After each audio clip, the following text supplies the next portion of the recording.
The study of the magnetic powers of the sun will be more or less clearly understood by the study of the seasons. Winter, summer, spring, and these things have all to do with a magnetic factor in the air. And we think of it only as in trying to explain it as a physical astronomical phenomena, since as the rotation and revolutions of the sun and planets. But each of these planets is a field of magnetic energy, and this energy comes to us through what we call air. Now, what is air actually? Well, we have scientific definitions of it, but there's something more to it than that. Air is something in itself. It is a substance. It is not only a condition of climate or of weather. It is a basic factor in the contributions which make up existence. One thing we have learned from television is that air transmits. We know, for instance, that we can have all kinds of programs on the air at the same time. They can come from all directions, and they can overlap and interlap, but each one will remain separately identified as though it was moving in a channel or a circuit of its own. You can have a dozen programs, if you turn them on, turn them off, but none of those programs is going through the air in the form we see it. We see the murder committed on the screen, and we see it broadcast into a theater somewhere or into a home. But it isn't the murder that's going into the home.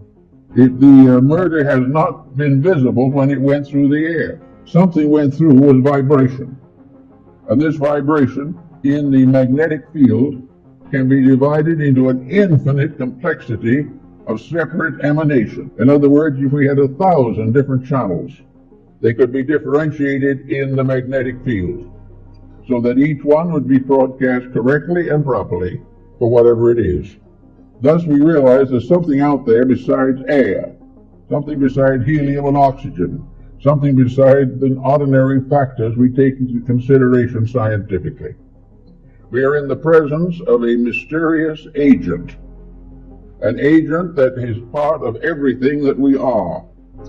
Now, studying magnetism as it comes into the human body, we've discovered along with Kilmer that each human body is surrounded by an etheric or energy field.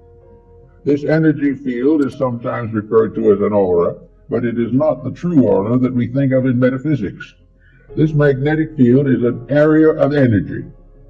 This area of energy forms an egg-like atmospheric sheath around the physical body, usually extending 3 to 5 feet from it in each direction. This energy field is the basis of virtue, because this energy field depends for its reality, its serviceability, and its protecting power to move emotion, thought, and the attitudes of the person around which this magnetic field is gathered.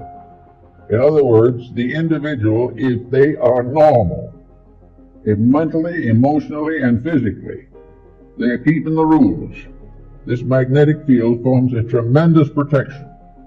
It is normal, it is healthy, it is constantly able to handle infections and all kinds of difficulties.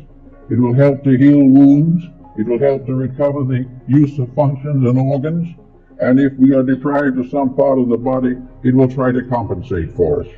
As long as the individual takes proper care of his magnetic field, it will serve him. Now, this is a phase of morality that is generally overlooked. It is assumed that these magnetic fields are something you don't pay much attention to. But the truth of the matter is that the whole survival of the individual depends upon maintaining the integrity of this flow of energy into the magnetic field. This energy comes from the sun. It comes through a mysterious energy tube in the magnetic field. It enters the individual through the crown of the head. It disseminates through the entire body, and it's excreted back again through the lower centers of the body and is recleansed by the solar energy. This is a kind of a little private tank or capsule of life that we are all carrying about with us all the time. Now, the problem of morality in this is very definite. The moment we break rules, we damage that magnetic flow. We have got to keep the laws of nature, and these in turn are the laws of God, or the magnetic field fails. It can fail because of physical intemperances, which reduce its integrity and reduce its power. It can be wasted in riotous living, which is a common cause these days. It can be variously destroyed by moods, by attitudes, by fears, by complexes. It can be destroyed or damaged by alcohol, drugs, narcotics, all kinds of things. But if this field is damaged, it immediately reacts into health. It damages the individual's vitality. It makes him more easily subject to contagions and infections, and it definitely shortens the life expectancy. Now, if this is so, why do we want to consider it as a moral factor? In other words, what is morality? To the ancients, it was obedience to the words of God, or the laws of God. In more modern times, with more intelligent people, it is obedience with the evident will of deity as manifested in creation. Virtue lies in whatever builds up the magnetic fields. Vice is that which tears them down. No human interception can interfere with this in any way. Therefore, if we are good, it's not because the book says we should be. It's not because it was thundered by the laws on Sinai. It is because we keep the rules of the integration of the human structure. That we use the magnetic fields correctly and protect our health and our happiness and our well-being in that way. Now we think of the magnetic field as surrounding the entire structure of the body, as Kilner shows in his work on the human atmosphere. However, it's only a phase of it. Each part of the body has a magnetic field. Each unit within the individual has its survival in a unit of energy. And this unit of energy is present in the smallest subdivision of imaginable space. It is in the tiniest atom. There is no such a thing as a dead particle in the universe. Even if it is killed by something, the very disintegrating process is a symbol of life energy. Therefore, we are confronted with the natural problem of realizing that virtue is to keep the law of the energy field. Now, the law of the energy field, just by coincidence, is also the law of integrity. The energy field is what establishes right and wrong. The energy field tells us that to lose our disposition and temperament is wrong. To use various negative, destructive attitudes is wrong. To compromise the principles of right living is wrong. To think badly, to feel unpleasantly, to be engaged in any action or concept which is contrary to the common good damages the magnetic field and therefore is wrong. The stomach has its own magnetic field. The stomach is not simply an organ. It is an organism. It is a living thing within the human body. The same is true of the heart, the brain, the glandular structure, all the organs, the intestines, all the motor system, the nervous system, the endocrine system. These are all entities. They are entities of magnetic unities. They are part of living organisms that are cooperating together for the common good. To abuse one is to damage all. To neglect one is to neglect all. Each of these organs has its own field in the body, and all these fields together constitute the grand magnetic field that surrounds the complete person. Now we go inside of this for a moment to see what we're dealing with. So we go back to Pythagoras, who was very timely in that. He tells us that in Egypt there was a temple in which therapy was the result of this contemplation of symmetrical geometric solids. In other words, the images of therapy were mathematical cubes, octagons, each one placed upon a kind of altar pedestal for the contemplation of the sufferer. All were symmetric geometric solids, perfect and complete in structure. To look upon them was therapeutic, because to look upon them accepted their energy as a reality in our lives. Now, these stone solids apparently were not alive. They only gave the impression of value, but actually they were alive.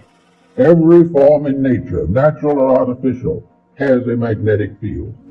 From the tiniest atom to the greatest galaxy, the magnetic fields are present, and the rules of each of them must be obeyed. Now, if an individual looking at a geometric solid sees in it a perfect proportion, this realization enters into the subconscious life of the person.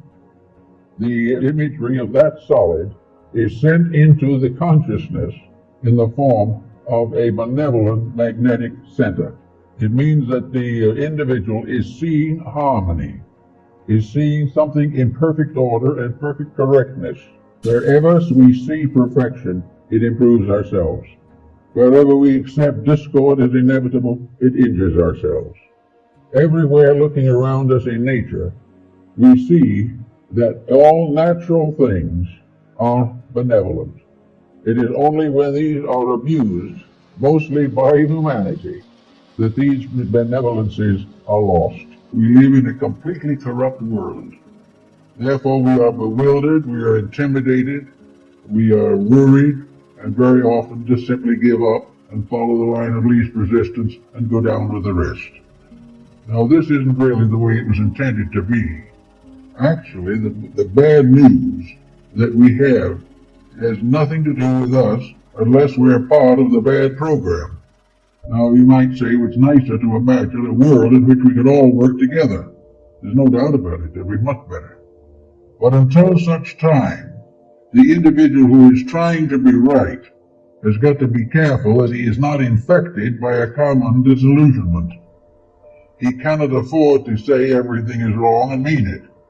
He's got to hold inside of himself a realization that principle is the basic value, and that regardless of what happens in the world, he cannot lose sight of protecting his own energy resources, because it might just so happen that he could be one of those who could help to change the course of history. In other words, disillusionment, despair, discouragement, bitterness, anger, frustration, all these do nothing to the person against whom they are turned, but they do everything to the individual who uses them.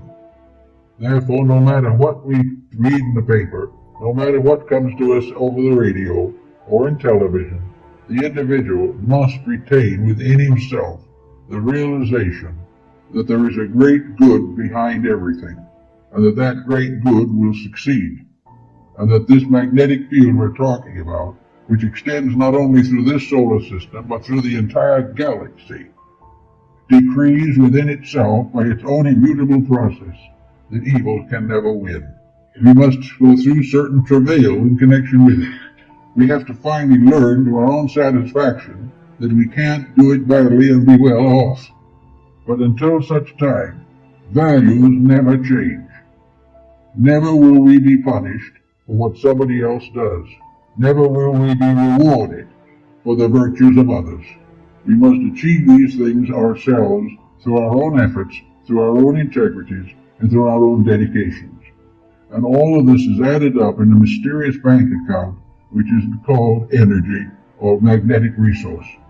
It is there to serve us. It is there to serve the individual who does wrong. But if the individual does wrong, the service collapses, and the individual who does wrong finally finds the energy turned back upon himself, and the corruption continues. We must keep this center of consciousness within ourselves in a condition of correctness. In Buddhism, the heart is called the Saptapana, the house or temple with 7 rooms. It is within this temple, as Buddha points out, that the great initiation against the hindrances has to be performed. The individual has to be initiated in his own heart. He must accept as a fact that his own integrity is his only strength, and also that his own honesty is his only wealth. All else is some kind of a delusion, which will ultimately turn back and whip him. So in the quietude and peace of the realization of the immutability of good, the inevitability of right over wrong, the endless and continuous process of redemption going through every area of nature. All things in due time will come back into the peace which they sacrificed when they tried to put self as an individual above universal reality. As we look around us, there's every reason to know that we live in a beautiful world. We live in a tremendous sphere. We are already beginning to realize that we're destroying it ourselves. It is not some vast cosmic power that says we have to be selfish, or that puts a profit against principle. These things don't exist in nature. We know that with moderation, with integrity and dedication, we could all live in peace and another 5 billion could live with us. But the way we are doing, we are sacrificing everything for a bowl of pottage. And if we continue to do this, the energy resources will be reduced.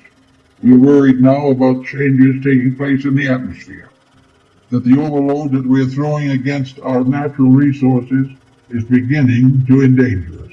We cannot afford to waste the magnetic field of the body or destroy it any more than we can afford to destroy the one of the earth. If we're going to run out of petroleum someday, we're also going to run out of the ability to recuperate from ailments if we dispose of and waste our recuperative power.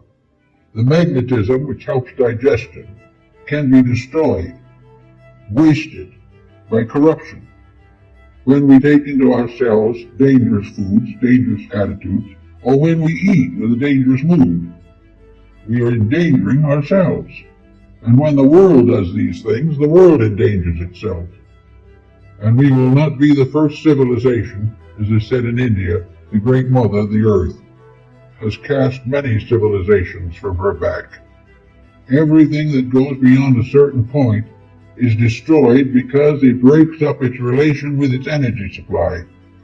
It no longer is fed primarily by magnetism, because it's magnetism in the food that feeds us, it's magnetism in the air that we breathe, it's magnetism in the earth that grows our vegetables, and it is magnetism in our souls that makes us hope for good. All the things we want, all the things we believe in, are energy dependent, and the use of energy is the most important thing.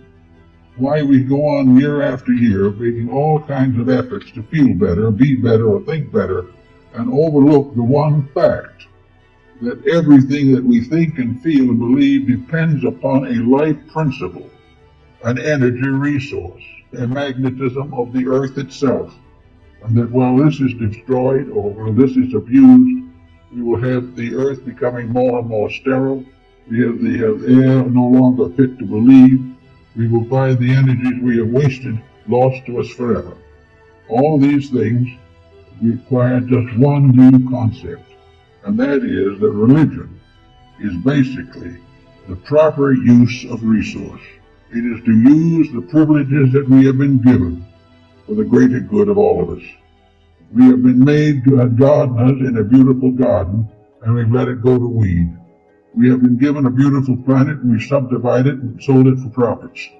The original purpose was that we should become a wonderful group of human beings working together for the good of each other and the glory of the universe. We are being prepared for a bigger job than we have. When we are flunking the examination at the present moment, we are not doing what we should do. Everything that comes along is measured in profit.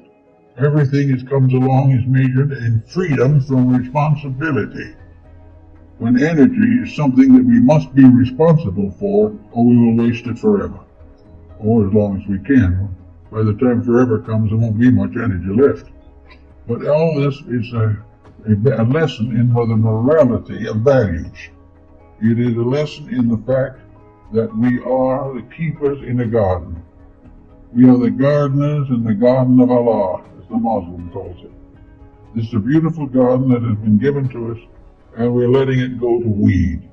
We had a beautiful world with wonderful materials, so we dig under the earth and create materials to create war, death, and destruction. All these things are all little things, but they all add up. to the loss and waste of magnetic resource. They are the failure of the individual to protect the source of his own life, the source of his own future, and the breaking of the laws and rules by which he must compare his own needs with the needs of others. It is only when we work to protect the toadstool as well as the nation that we can have peace in the world. We must protect the small things, because each of them is a energy resource. The protection of them is against our viewpoint because we take it for granted that the small should be controlled by the big, that small things, like humble people, are made to be exploited. This is not true. Everything in life is made to be used. Nothing is made to be abused. And the individual who abuses any part of life is contributing to the common cause of destruction. We're living in a great, beautiful world of cooperating forces, filled with things that want to get together and work together for the common good. And all we can do is make games out of them. Silly games. Games in which we think we're conquering everything by putting something in orbit. It's not all true. What really we are looking for is to realize that we conquer or we win or we achieve our goal when we put ourselves in orbit, and we get back again into the rules of the game of life. Serve it as it should be served, love as it should be loved, admire the good, protect it, and slowly and quietly outgrow everything that is less. If we can do that, then these resources, these magnetic fields, will supply us with all the energy the world needs for millions of years.